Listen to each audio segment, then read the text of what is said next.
Cannabis Common Sense, the show that tells the truth about marijuana and the politics behind its prohibition. All right. Welcome to another exciting edition of Cannabis Common Sense. Our show is a production of our nonprofit organization, the Hemp and Cannabis Foundation, and our affiliated political committee, the Campaign for the Restoration and Regulation of Hemp, or CRRH. We have an exciting show for you tonight. Mr. Russ Belville, radio personality extraordinaire, is here, as is Tim Pate. We'll be providing musical accompaniment and adding in to our talk panel here. We'll be taking your phone calls. We have a few interesting stories in our Hemp News segment tonight, a few show and tell items, some film clips from the Oregon legislature that Russ Belville will be talking about here in just a minute. But let's buy a couple of minutes here as we bring on our infamous dancing cannabis leaves. Ta-da!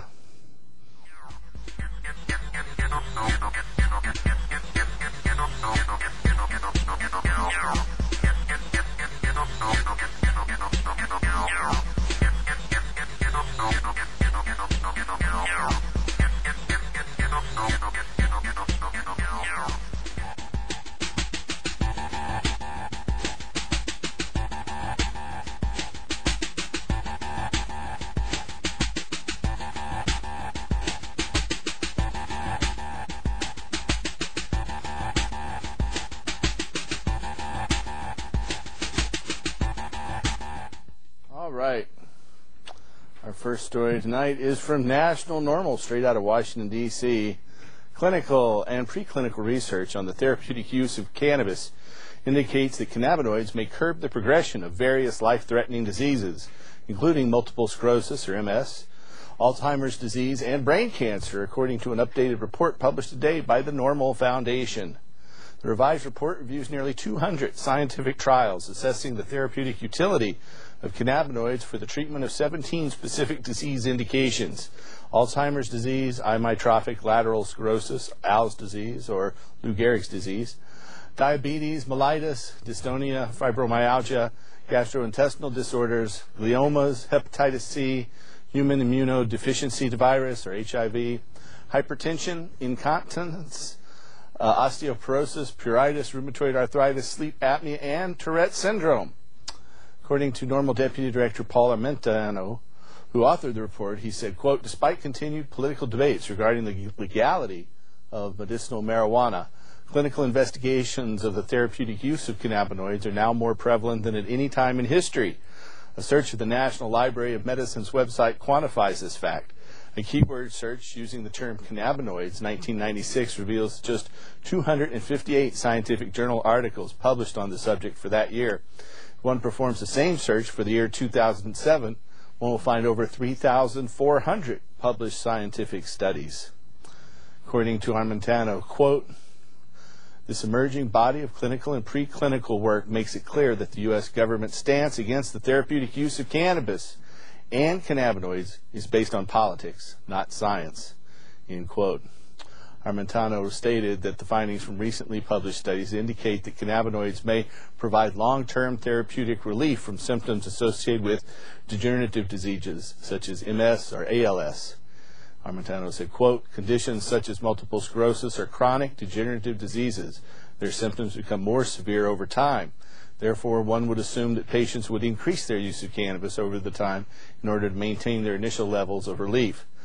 That they are typically not doing so indicates that the patients are not becoming tolerant to the drug's therapeutic effects. More importantly, this result may also be evidence that cannabinoids are moderating the progression of some of these diseases' debilitating effects," end quote. Armentano also stated that preclinical studies published this past year indicate that cannabinoids possess significant anti-cancer properties and can limit the spread of various types of malignant cell lines, including breast cancer, lung cancer, brain cancer, cervical cancer, and pancreatic carcinoma. Armentano said, quote, "Far from being a cancer-causing agent, many experts now believe that cannabinoids may one day represent a new class of non-toxic anti-cancer drugs that can halt the spread and growth of various cancers without inducing the painful and life-threatening side effects of chemotherapy," end quote. Full text of the report, Emerging Clinical Applications for Cannabis and Cannabinoids, a review of the scientific literature from 2006 through 2008. It's available online at normal.org. That's normal.org. Our next story tonight is also on the medical aspects of cannabinoids, and it is about brain cancer from Busto, Italy. Cannabinoids offer novel options for brain cancer treatment, according to this new study. Cannabinoids possess anti-tumor activity in glioblastoma cell lines and may offer a new therapeutic option for the treatment of brain cancer, according to a review published in the January issue of the journal Expert Review of Neurotherapeutics. Investigators at the University of Serbia Center of Neuroscience wrote, cannabinoids have been shown to exert anti-proliferative effects on a wide spectrum of cells in culture. Of interest, cannabinoids have displayed a great potency in reducing glioma tumor growth, either in vitro or in animal experimental models. Moreover, cannabinoids appear to be selective anti-tumoral agents as they kill glioma cells without affecting the viability of non-transformed counterparts. End quote. In 2006, investigators at Complutense University in Spain reported that intracranial administration of THC decreased recurrent GBM tumor growth in humans. So a full text of this study, cannabinoids as a potential new therapy for treatment of gliomas, appears in the Expert Review of Neurotherapeutics in the January edition. Our last story is from today's edition of the San Francisco Chronicle, written by Bob Egelko, Chronicle staff writer. An employee who uses medical marijuana at home can be fired for testing positive for the drug at work, the California Supreme Court ruled today. In a 5-2 decision, the court said Proposition 215, the 1996 state initiative that allows Californians to use marijuana for medical purposes with a doctor's recommendation, did not protect workers from dismissal for violating federal drug laws. Proposition 215 was intended only to exempt medical marijuana users and their caregivers from prosecution under state law, the court said. Quote, we have no reason to conclude the voters intended to speak so broadly and in a context so far removed from the criminal law as to require employers to accommodate marijuana use, end quote. Justice Catherine Werdiger said in a majority opinion. Dissenting Justice Joyce Kennard said an employee who uses medication outside of work to remedy pain or illness and whose job performance is not affected should be protected by state disability laws from arbitrary firing. The voters who passed 215, quote, surely never intended that persons who availed themselves of its provisions would thereby disqualify themselves from employment, end quote, said Justice Kennard, joined by Justice Carlos Marina. The court ruled against Gary Ross, a 45-year-old computer technician who was fired by a Sacramento firm for testing positive for cannabis, despite a doctor's recommendation saying he needed the drug to combat back spasms that cause severe pain. Ross, according to his lawsuit, injured his back while in the Air Force in 1983 and find no relief from the spasms until 1999, when his doctor recommended medical marijuana. That's the end of our hemp news stories for tonight, and we're going to jump over and see how Mr. Tim Pate's doing this week. How are you, Tim? Well, I'm doing very well. How are you tonight, Paul? Very well, very well. Did you get a chance to see that movie last week? Which movie? No, I didn't. I had to, I was traveling all over, and I had to cut out early, so. I'll tell you, you missed a good one. We're going to have more clips on that in the future, but I can tell you, after seeing this thing, it's about 98% finished. Oh, good. It's the best marijuana movie that's been made yet. Oh, excellent. By far. Well, it good. is, without a doubt, blows away any of the Cheech and Chong movies out there or any other movie I've seen on marijuana. So very good. This thing stands a real chance to become a cult classic. To make waves, huh? Yeah, I believe it will. Well, waves are good.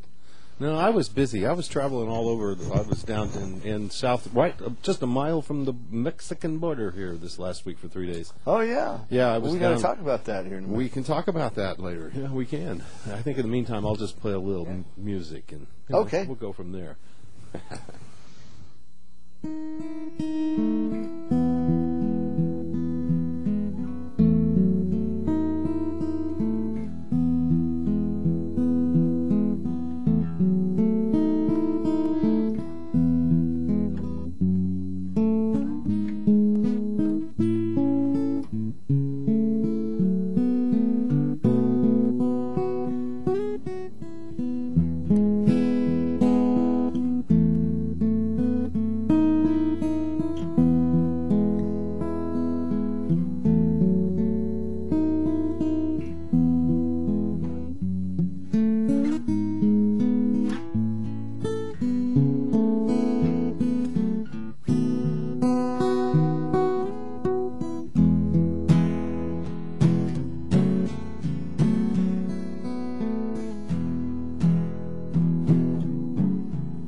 How are you doing, Tim? Okay. I'd like to welcome our guest. How are you doing, Russ? Hi, Paul. Nice to be here. Good, good. It's good to have you. So I understand you were down at the state capitol this past Tuesday? Well, it's kind of ironic. You read that story about the California Supreme Court and their judgment about medical marijuana patients being able to be in the workplace. That's exactly why we were in Salem. It's just like the Washburn decision here in Oregon with Associated Industries of Oregon and right. Klamath River. Yeah, and those same organizations now are behind this effort to bring forth new legislative language that would make it so that a medical marijuana patient could never have a job in a safety-sensitive position. And they're using definitions of safety-sensitive that they take from federal guidelines. So it's, of course, if you use working with explosives or heavy machinery, but it's written so broadly that it could be interpreted that someone who works at a Dunkin' Donuts, because they're in the midst of, baking machinery, that they couldn't get their job if they're a medical patient, or someone who's a delivery driver for pizza because they're driving a car.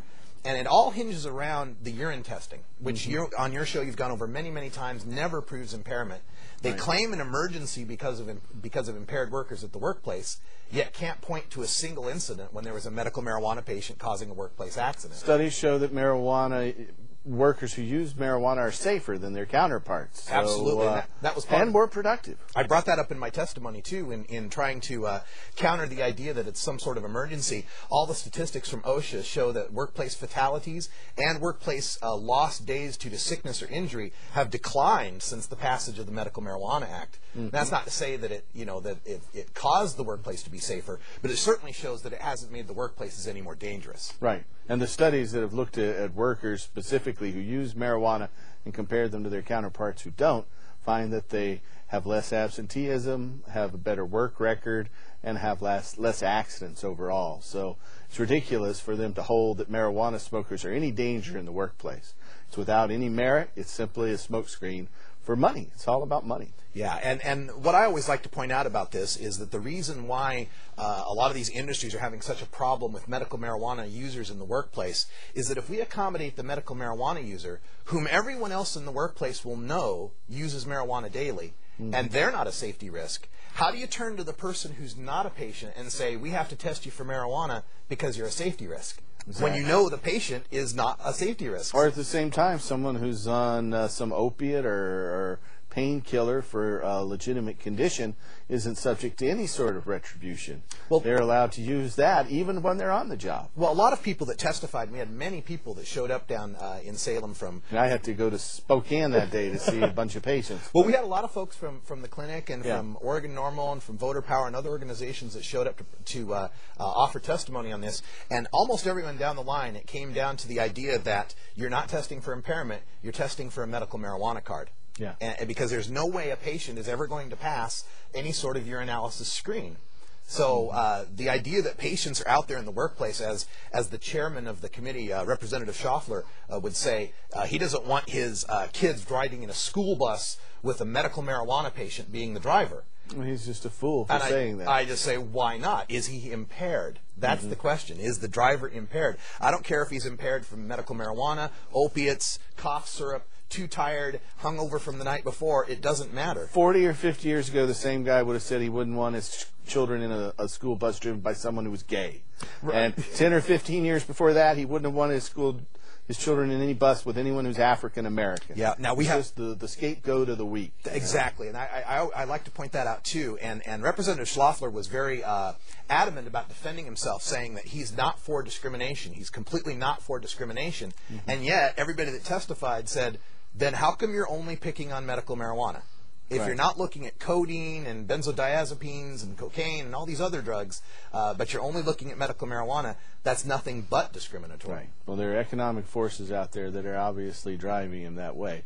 We are taking your phone calls tonight. If you'd like to call and ask Russ Bowville, a national radio personality, Tim Pate, or myself a question about ending adult marijuana prohibition, restoring industrial hemp, or helping medical marijuana patients, call us at 503-288-4448. And I guess we do have a caller. Hello, caller. You're on our show. No, That was a mistake. Okay.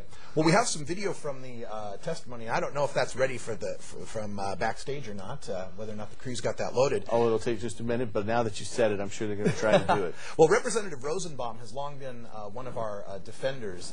Last session, when we were facing Senate Bill 465, she was instrumental in helping sit on that bill so it couldn't make it out of committee. And she had some very, very good questions to ask the people who are testifying who are proponents of this. And she kind of called their bluff on a few different occasions. I'm happy to hear that. Do we have some of that on the... We have some of that coming up a little bit later. It's going to take a while for them to cue it up, I understand. But definitely Representative Rosenbaum was a big supporter. Representative Buckley has also come forth with an LC 103, another legislative concept. And Representative Buckley is trying to be the compromise here by bringing in not just medical marijuana, but these other drugs like benzodiazepines and codeine and such, and trying to codify into law that we would test for impairment, not for metabolites. So he is definitely someone, if you're looking for someone to call, check out the Oregon Normal website, ornormal.org. We have all the contact information out there. And you're the webmaster on that, aren't you? I am the webmaster. Great job on that. Well, thank you very much. Yeah. Well, you know, if they actually get that wording in there, then you're going to get all of the pharmaceutical companies to be in opposition to that bill. Absolutely. This is one of the things that we face in politics a lot of times is we have to play kind of this game, this judo type of a game where you take your opponent's strength and reroute it against them. Their strength is the argument that there could be, in safety-sensitive positions, people who are impaired. And my goal here is to turn that around on them and say, yes, we're against impairment. And then push forward with actually testing for impairment. Yeah, and take their thunder from them. That show past use and have no correlation to impairment. Let's try the phone call again. Hello, caller, you're on the show. Come on, take off. Hello? Can you hear us? Hello? Hello? Yes, we'll try it again. How are you? Hi. It must be delayed reaction. Yep, you've got a little delay there. Turn your television down and listen through the phone. Okay. Okay, so did you have a question for us tonight? I just think that cannabis should be legalized. I have ADHD, and I've tried man-made drugs, and I think that cannabis does better for me than anything else, and I don't have the ill effects from it, and I'm able to live a halfway normal life, and it's because of things that God gave me. Yeah. Well, I'm happy to hear that. Thanks for your support. Just hang in there. We hear that. You know, we have our medical marijuana meetings now twice a month, and we hear that from patients all the time. So that first one is tomorrow, isn't it? That's right. Our Oregon second one. It's the first one that you have the second time in the month. The first one of the second ones, yes. In order to confuse we normally have them on the second Saturdays of the month. We're now going to second and fourth Saturdays, and the ones that are on the fourth Saturdays we're calling OMMP 101, where we can teach patients about the law and also how to actually take a cutting and to learn how to care for that young plant and have it grow to beautiful maturity. Great, great. So that is... Are you going to be there? Or are you going to have your show? Well, I'll have my radio show from 11 to 1, but after 1, I moved to the east side now, so I can make it across town in time. So I'll see you there. That's good. So you tape your show on Saturdays, and it goes out on the internet then, but it airs on Sundays local Air America. Yeah. What time is that on I'm on the KPOGA? Yeah, I'm on the XM satellite network, XM satellite radio, on Saturdays from 11 to 1. But KPOJ, local AM 620, the Air America station, they rebroadcast the show on Sundays at 8 in the morning, 8 to 10. So, unfortunately, the folks here in Portland can't call in live. That's unless you got satellite. Unless you got XM satellite. Right. Which satellite channel? 167 on XM satellite. Okay. And some news that I'm I'll hint about here a little bit. There may be an opening very soon for the host of the National Normal Daily Audio Stash podcast. Oh, yeah, the one out of New Mexico now. A certain local radio station host might become the new host of that. All right. Stay tuned. Good luck What's on the that. deal with Chris? Well, Chris Goldstein, who's been running the Right, I know. normal audio Right. sketch for a long time, is just having to move on. He's got another opportunity he's got to move to, and if everything goes right, I just might be one taking over. I see. All right. I see. Good luck on that. I've I been know on that is a podcast very a few popular times. Oh, yeah. podcast. It's one of the most Yeah, popular. it is the most popular political podcast of its kind. That's right, about 44,000 downloads a day. Yeah, that's a couple. We have another caller. Hello, caller. You're on the show. Hello, caller. Well, we keep trying. It's Just cold. never know what happens. It slows the lines down. That's it. Yeah, I think that's a good excuse. It We're going is. with that one. We'll go with that one. It's true. Well, we've got a few little items out here I'll run through real quick, as I know they're trying to get. The first one we'll show is the Pink Elephant Vaporizer. It has the Sears Craftsman heat gun, which has a neat little temperature output here on the top. Cannabis goes in here, blows the hot air through, fills up the bag. You inhale the vapor from the bag. Sure that's not One for of the Star least Wars? expensive ones out there. And Kevin makes them at the Pink Elephant Vaporizers. I know you can get them out there. I know they've had ads in the Hemp News newspaper. I'm not sure where else they're out there, I but think we need some pink glass for it. You do. I it might be agree. useful. But you wouldn't be able to see the flowers as well. True. I don't know. It's almost like an elephant trunk there, though. You know? It's like Yeah. And this is going to be a nice low-cost way for someone who's looking to turn Right. to vaporization, which of course is much healthier. That's right. Than smoking. this and one's burning well cannabis. with the vapor. With this, it's well under $200, I believe. Wow. So it's a real good item. Then we have our hemp milk out here. Maybe we'll get them to focus in on one of the hemp milks. This one is made in British Columbia from Canadian hemp seeds, but it's distributed right here in River City, Portland, Oregon. And it says here that hemp seeds are one of the plant kingdom's most complete sources of protein. The small seed is packed with all 10 essential amino acids, important vitamins and minerals. And you know what? It tastes good too. We're going to have to try some of that after the show here. I know folks that are lactose intolerant often use this hemp milk, and it just goes down much better for them. And a lot of folks who are lactose intolerant also have problems with soy. Soy Right. seems to be difficult to digest for some folks, so hemp milk is ideal. And it's a lot more nutritious than soy milk is, too. We have another caller. Let's try that again. Hello, caller. You're on the show. No. Never mind. No. I don't know. Is this Friday the 13th? Fortunately not. Okay. Fortunately not. Let's see. What else we got? We got our holy hemp. The holy hemp seeds here. And we'll talk a little bit more about these. These are from Park City, Utah, the same place as the Sundance Film Festival, which has been going on this past week. Let's dance. You know, I think we have the film clip now from the state legislature. Oh, good. This would be, I believe, Representative Rosenbaum asking about. Well, let's see who it is, and then we'll talk about it. Okay. Hello? Okay, roll that film. No. Well, you know, folks, we're all volunteers here. And so all of us up here on the stage, and we've got 4 camera people, and they're all volunteers, and we got 4 or 5 people in the control room. They're all volunteers. So it's a volunteer effort. We just come together here at the last moment to put it all together. Well, I'd like to just let everyone know how that legislative hearing ended up. Yeah. The way that it works is, normally here in Oregon, we don't have a biennial legislature. We only meet every odd year. This year, they've had the special session where they're saying because of pressing emergency, financial needs and policy needs, they have to have this emergency session. And of course, this is when they try to shoehorn in all the little issues that are going to avoid any sort of criticism or attention from the public.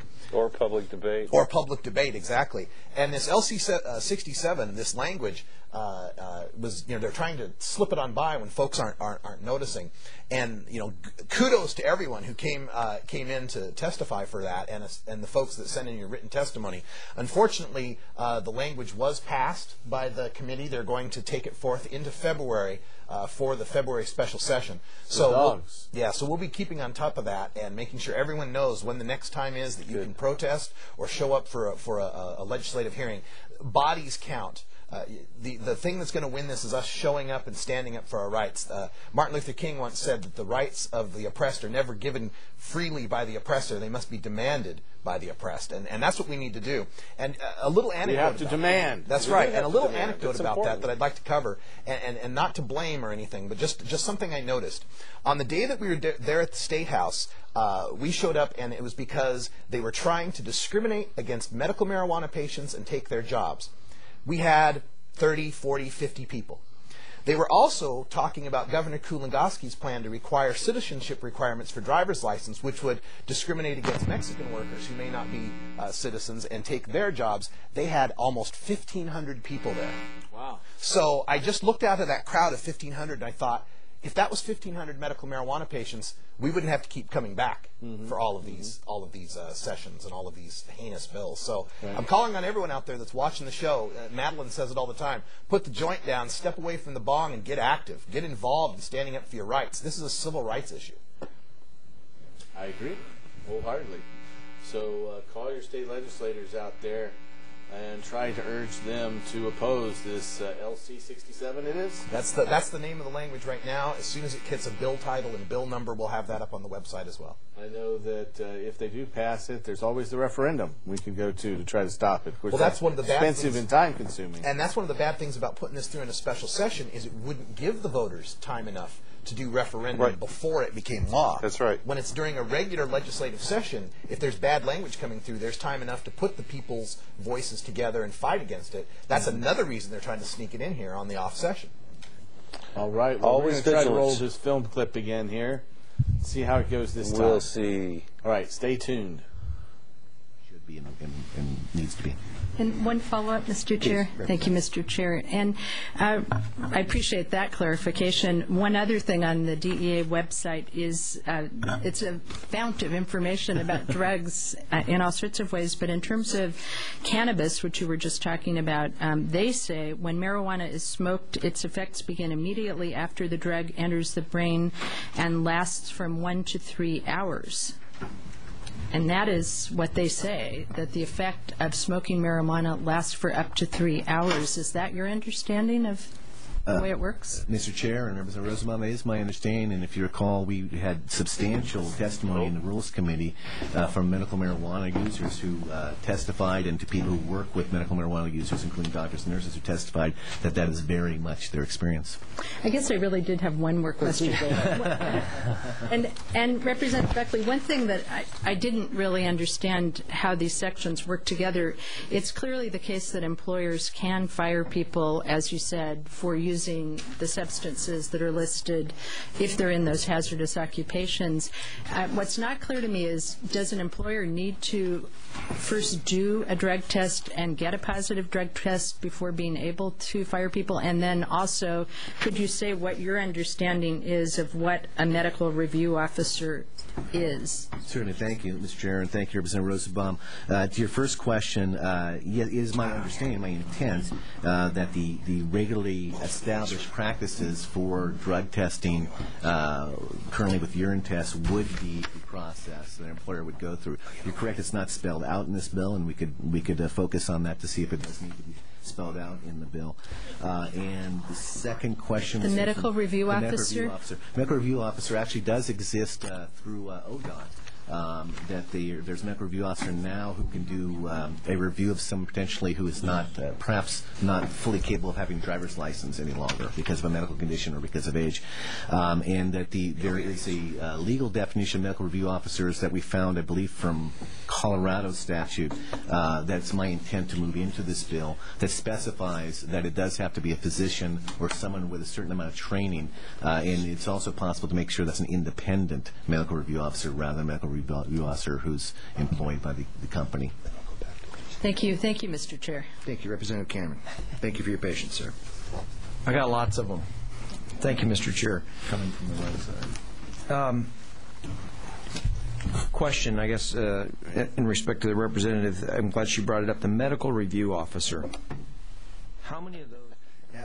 All right. And then what was really significant about that testimony when Representative Rosenbaum was asking her questions is she cites the DEA's own stats that the time of impairment for marijuana is between 1 and 3 hours. Mm-hmm. So when the panel already knows that obviously someone who smokes marijuana medically the night before is not impaired when they're going to work, obviously. Exactly. Obviously. We know that from experience. But let's see about another caller. Hello, caller. You're on our show. I just heard somebody, but I don't know if Howdy. I'm just lost. What? No, you're there. We're listening. You have a question for us? Hello, caller. You're on the air. Hello? Hello? You are on the air. Okay. We'll try it one last time. Can you hear us? Yes. Can you hear us? Hello? Okay. Apparently he can't. No, I'm not. Hello? We are having some kind of audio problems out there. I I can hear you guys, but I guess you can hear me. Yeah, we can hear you. Go ahead. That guy in Sacramento that was fired, even though he had a prescription from a doctor. Right. I'm just curious, wouldn't a doctor's prescription override, especially if it's legal, this guy getting canned? And does he have any recourse? It wasn't really a prescription. It was only a recommendation. Okay, let's answer that.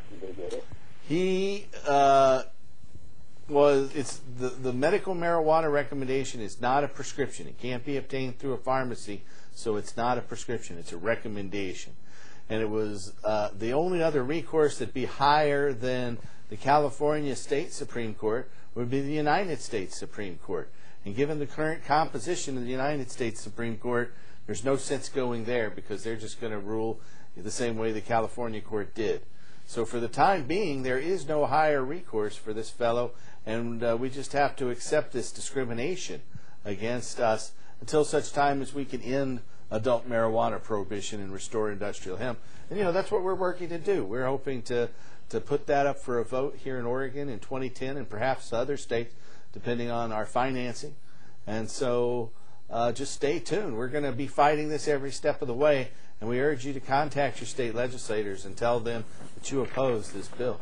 Do you want to say something, Tim? Yeah, well, I was down in California during this past week, and I came across the initiative measure to be submitted directly to the voters that the Californians are gathering signatures on, so I brought one back. It really is an interesting read. Yeah. And, I hope that they do. It's a repeal of the criminal and civil penalties and a release from jail statute.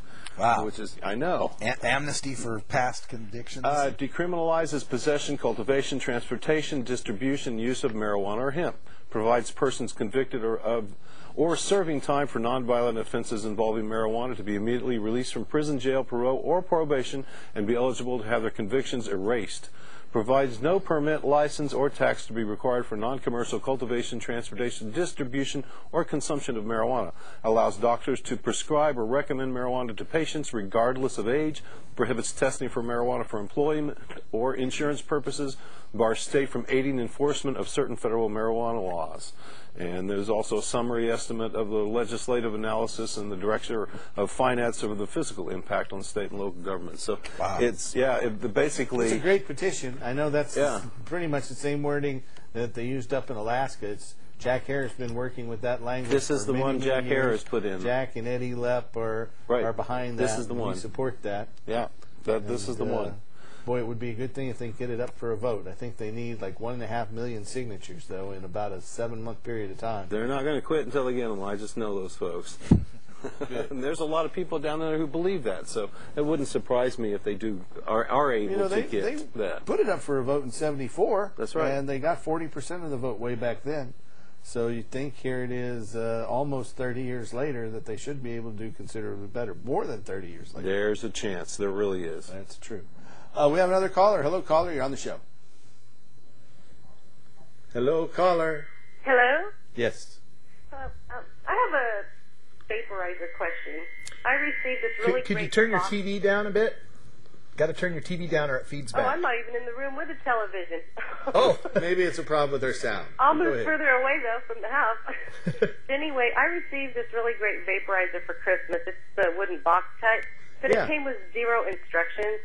And I don't know about it's the digital temperature, and I don't know what temperature to use it at or how to tell when Is it marijuana Celsius is or is it Fahrenheit? Do you know if Well, I the think it's temperature is Fahrenheit. set to Celsius or Fahrenheit? I think it's Fahrenheit. If it's Fahrenheit, then 360 to 380 degrees is the ideal temperature range. Oh, goodness. No wonder I'm not getting anything from it. Yeah. You take that little glass whip with the tube behind it, and you Yes. heat that thing up to about 360 to 370 degrees, 375, not over 390. You don't want to go above 390 because other things start to vaporize. Then No problem. you put the marijuana in the little glass whip, then you put it right up there and inhale, and it works very well. I call that type the Vapor Brothers. I think they were the first one out there with one like that, and there's several others, imitators, that are equally well working.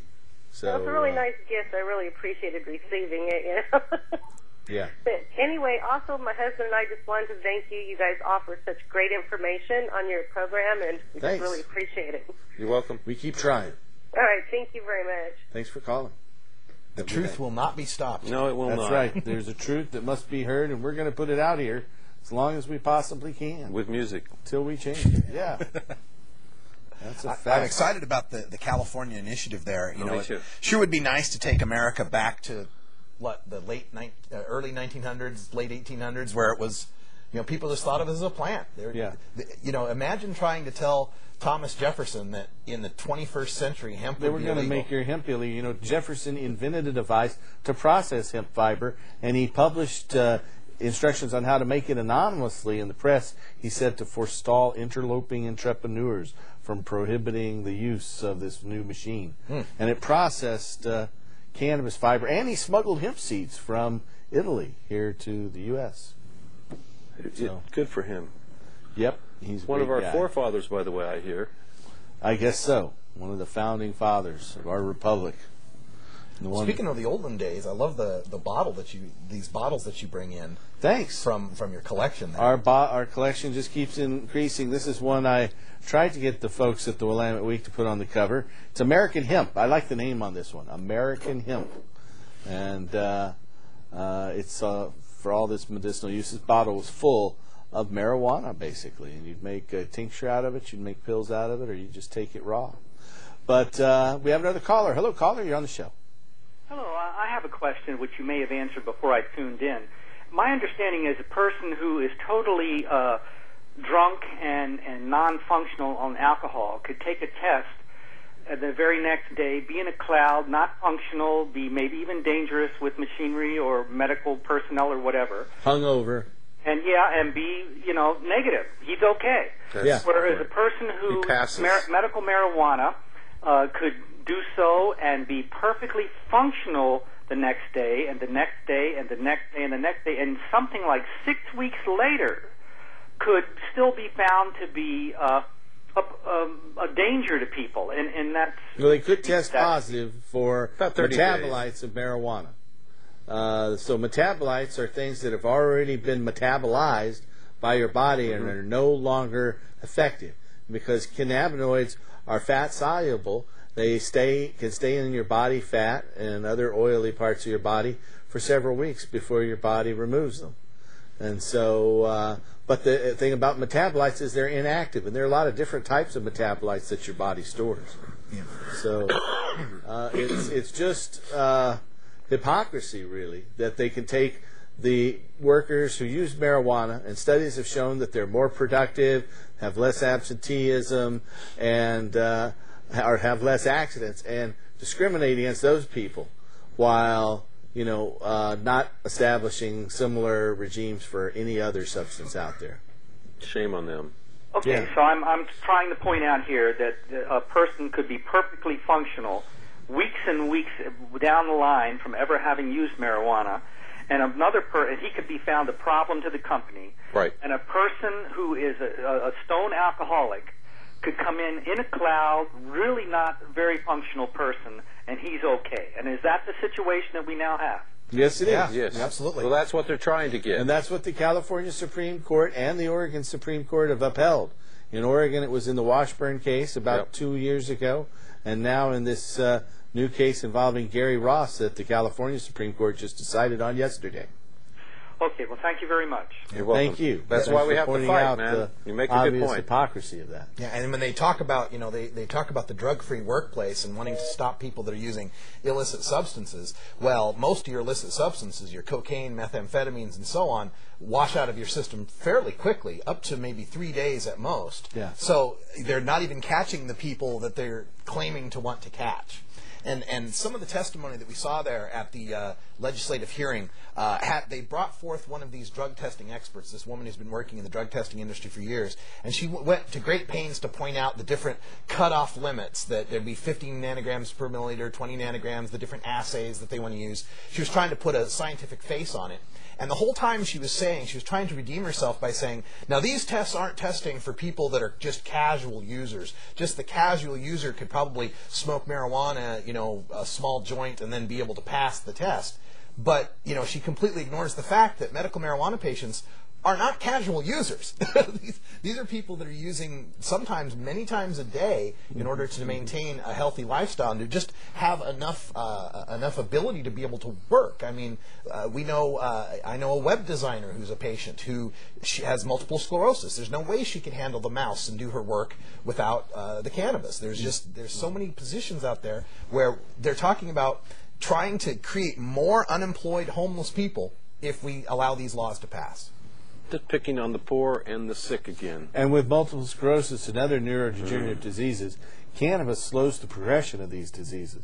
So what they're trying to do is discourage people with these diseases from using the only thing out there that's shown to slow the progression of their deadly conditions. Yeah. And that's just evil. It Well, really It is evil. It goes back to this. It's a war it goes on back us. a little bit to stereotyping. We heard a couple of the representatives, I'm just paraphrasing, say things to the effect of, well, if someone's a medical marijuana patient, you make choices in life. And if you're going to choose to use certain drugs, then you're also choosing to not work in certain industries. Mm-hmm. And my response to that is, people don't choose to get MS. Right. People don't choose to get fibromyalgia. And we're not talking about this discrimination with any other medicine. We're just talking about it with marijuana. Right. Yeah, do you choose It's to break your ridiculous. back It really and get is. slip discs? Yeah. They're going to look back on Arthritis this in and, another 50 years as something very akin to the Jim Crow laws, and that these folks like them are going to be the Bull Connors of that future history.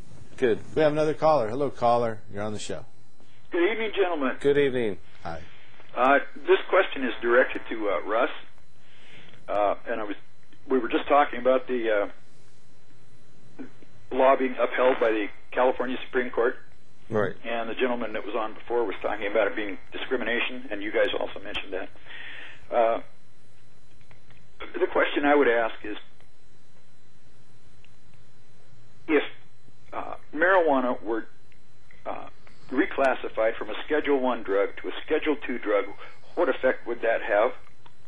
Well, if it's rescheduled to Schedule II, that puts it in the same class as cocaine and methamphetamines, and they would then be legally prescribable under federal law. That's and once a medicine is legally prescribable, I believe it would fall under Americans with Disability Act. Also, they could do studies on it. Right now, as a Schedule I narcotic, no studies can take place especially for women of childbearing age.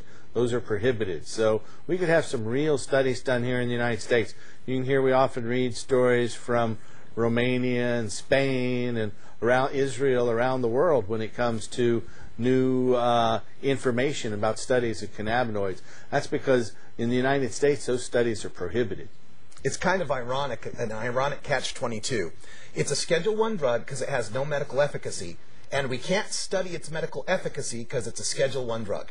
Yep. It has no medical purpose, but you won't let us figure that out because it has no medical purpose. The And oldest I prefer it medical not to be even texts scheduled on ever any printed schedule say it myself, is. because if it's on a schedule, any one of those, then the rights to produce that become a federal right, and the drug companies get to take it and patent it and use it and make us buy their pills. Well, that's rather the than problem. They can't patent raw organic cannabis I hope because not, it's but they're gonna grandfathered try. in. It's obviously out there, like this bottle shows here. Good. Well, I hope that's the case. Long time before. But they've done so many things against. They could isolate it, though, Yeah. the way they have isolated this synthetic process to make THC into Marinol pills. Right. And so then they can patent that. And so that's what the drug companies are trying to do. They're out there searching for various compounds and cannabinoid-like compounds that can mimic cannabis's effect, without using real cannabis that will allow them to make big bucks. Big bucks. The problem with marijuana is you can't put a barcode on it. Yeah. Amen. I like that. Amen. Yeah, that's a good point. I like that. One other quick question, Russ, or maybe it's a factoid I should share. George Washington also used marijuana. He used it as a analgesic for pain. He used it as a sleep aid, and he also used it for, well, I don't know about the recreational uses, but he also used it for appetite stimulant. Absolutely. And as you were saying, you know, if we go back to the early 20th century, as far as the laws are concerned, and as Paul has shown time and time and time and time and time again, marijuana was something that was accepted by the pharmaceutical companies as having efficacy or positive effects in a number of things. As there's the American hemp bottle. Good point. So I'm thinking if we could reschedule it from a Class 1 to a Class 2, would it accomplish the effect of bringing us back to the early 20th century as far as the law is concerned? It's a start, but as Tim notes, you know, that then puts it into the court of, you know, corporations getting involved with it. You know, my personal opinion is that marijuana deserves to be scheduled almost like aloe vera deserves to be scheduled. I mean, it's a plant. I agree. Come on. With no toxic dose. But I'll take Schedule 2 over Schedule 1 if that's my only choice. Yeah, that's true. Well, it's not the best choice. But it's exactly something that would have effect federally, which all of our laws from state to state regarding medical marijuana or legalization or decriminalization of the simple plant called cannabis. Why can't we have a system in this? I mean, as Paul will readily state, or Tim, either one, they've both been to Amsterdam. They know how archaic our system is. We are one of how many countries, Paul, that treat this simple therapeutic plant like this? You know, our country spearheaded it. I think we were the first ones to start to criminalize marijuana in modern history. And then I think the first law in the United States was in 1914 or 1916 in El Paso, and it was a city ordinance. Then other states passed it until the federal Marijuana Tax Act of 1937. Mm-hmm. So then our government spearheaded prohibition on an international scale under the direction of Harry Anslinger, who was the first director of the Bureau of Narcotics. Right. The Bureau of Narcotics in 1972 was renamed the Drug Enforcement Administration.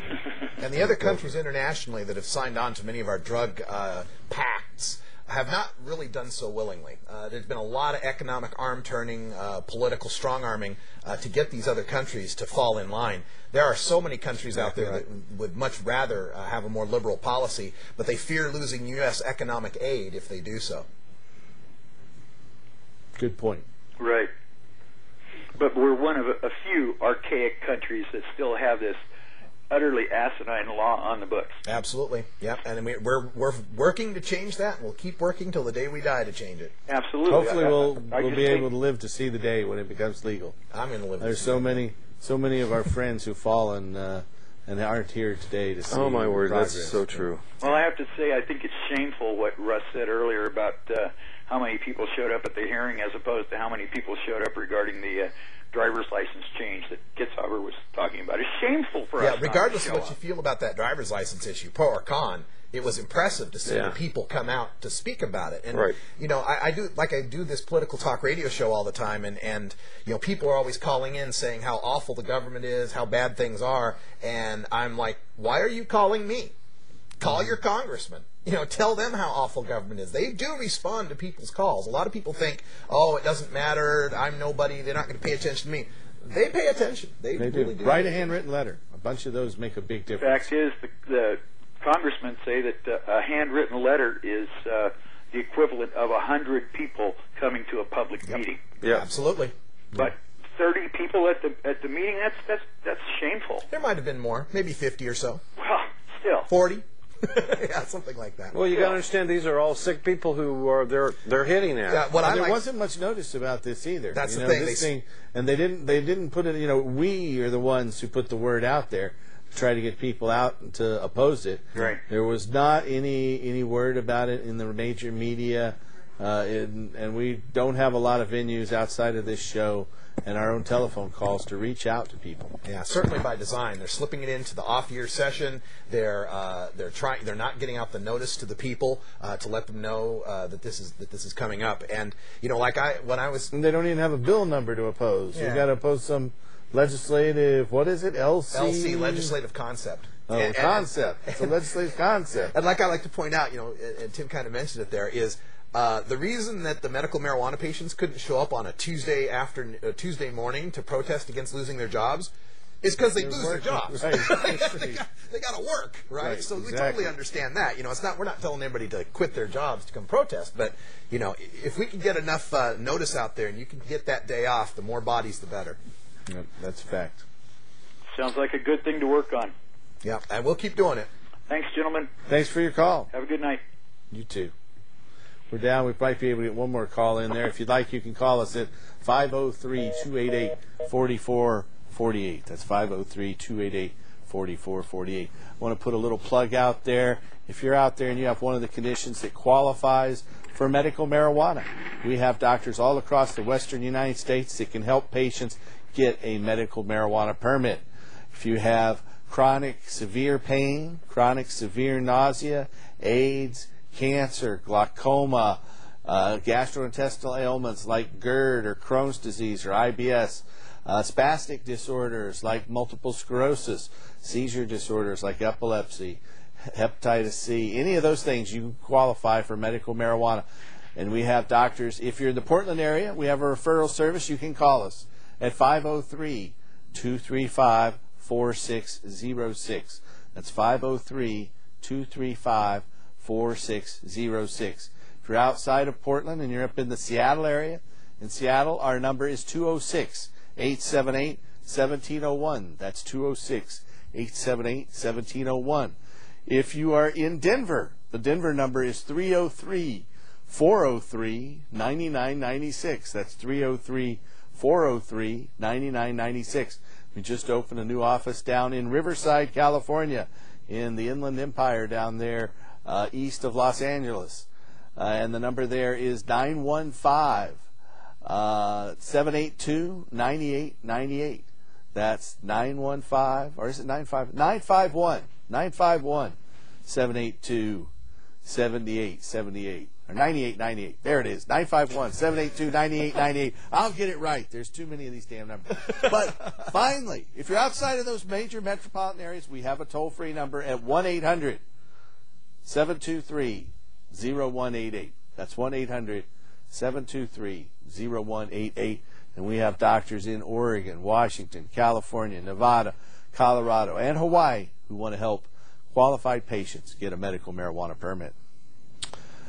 Well, we're wrapping up here. Is there anything you'd like to say in closing, Russ? Sure. Just a couple notes for patients out there who are members of Oregon NORML. We'll be having our fourth Saturday meeting, January 26th, out at the Mount Tabor Legacy Theater.